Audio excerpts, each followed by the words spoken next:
To Jack for the Cafferty file. Jack. Didn't she ask Larry Kudlow in an interview on CNBC, what exactly is it a vice president does? Yes, she did. That was a few months ago. I think in July. She wasn't exactly sure, at least according to that answer. She said he asked her if she would be interested in being a vice presidential running mate. She said, well, first I have to fully understand exactly what a vice president does and whether or not what he does would be good for the state of Alaska. I'm paraphrasing, but that was the gist of her answer. Yeah, it seems like I remember. All right, thanks, Wolf. While the Republican delegates and the party officials are celebratory, screaming, stomping their feet in support of John McCain up there in St. Paul, it turns out the rest of the Republican Party is less fired up about the election than the Democrats are. A new USA Today Gallup poll shows a slight increase overall in voter enthusiasm among both parties since the Democratic convention and since McCain named Sarah Palin as his running mate. But the Democrats hold a significant lead here. 61% of Democrats say they're more enthusiastic than usual about voting this time, compared to just 42% of Republicans who feel that way.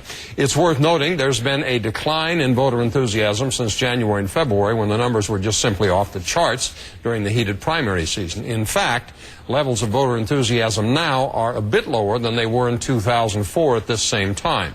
Part of the reason might be that some people have gotten tired of what seems like a never-ending race for the White House. I am one of those.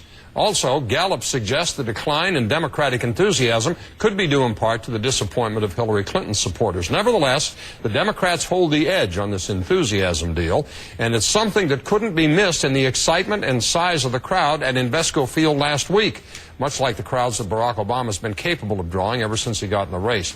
No question that for either Obama or McCain to win in November, they have to rally their bases and get their supporters to actually go to the polls and vote.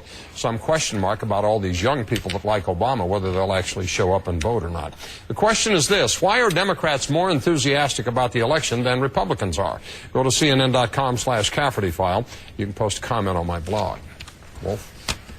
All right, Jack, thank you. Barack Obama, he's got the Cafferty file. You know, if Barack Obama is elected president of the United States, among many people, he will have to send a clear thank you note to Oprah Winfrey, Jack. Well, my guess is he may have already done that. You know, without her, it's very much an open question whether he ever would have gotten the nomination. Remember, she came out and campaigned with him early in the primary season, visited some states where it was close, and the consensus was she was helpful. So, you know, maybe she'll be in some cabinet post or something. Just have to take a huge pay cut, however. The question this hour is why are Democrats more enthusiastic about the election than Republicans are? Gallup poll out shows a substantial number of Democrats, more Democrats, are excited about this November than Republicans. Patricia writes from Idaho, "Come on, Jack, it's all about Obama. From the first minute I heard him speak and discovered a potential president with a brain and a plan, I was sold. The fired up, ready to go chant isn't some slogan imposed on us. It came from the fire in our bellies." Chris in Pennsylvania, talking about change, always exciting.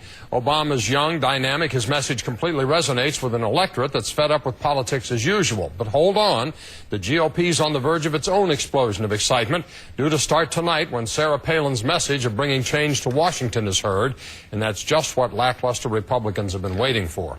Mark in Ontario, is it any surprise after 8 years of Bush and a Republican candidate who doesn't offer anything significantly different, why should the Republicans be excited? A loss for John McCain in November could actually be the best thing for the GOP. It would reboot the party and might actually produce a candidate worth voting for.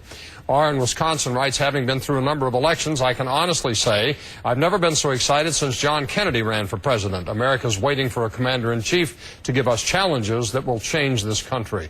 Linwood in Washington, it's simple. Democrats fall in love, Republicans fall in line. The Democratic candidate is a charismatic, captivating individual with a triumphant story. The Republican candidate's a great American with a great past, but not so many great ideas. After 8 years of Bush, there's a lot of love on the left and less falling in line on the right. And Michelle in New Hampshire writes, maybe because finally, it looks like there's light at the end of the tunnel, and this time it's not a train. If you didn't see your email here, you can go to my blog, CNN.com/Cafferty file, look for yours there among hundreds of others.